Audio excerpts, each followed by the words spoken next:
ঝুমুর পাহাড়ের ওপাশে ছিল এক অদ্ভুত গ্রাম, নাম যাদুপুর।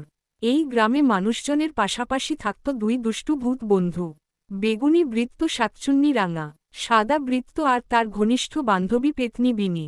দুই ভূতের দুষ্টুমি দেখে গ্রামবাসীরা কখনো হাসত, কখনো একটু ভয় পেত। তবে তারা কখনো কারো ক্ষতি করত না, শুধু মজা করতেই ওদের সব কাণ্ড। বেগুনি বৃত্ত একদিন রাঙার আইডিয়া।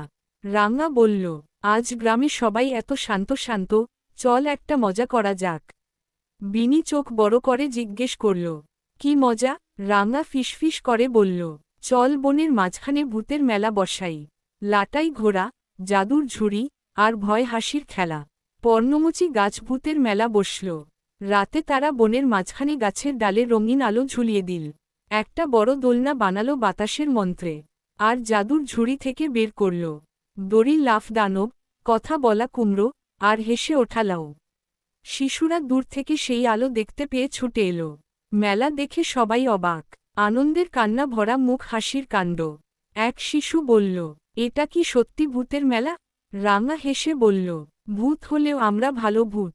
বিনি তখন একটা জাদুর মন্ত্র বলল, হুলুঙ্গা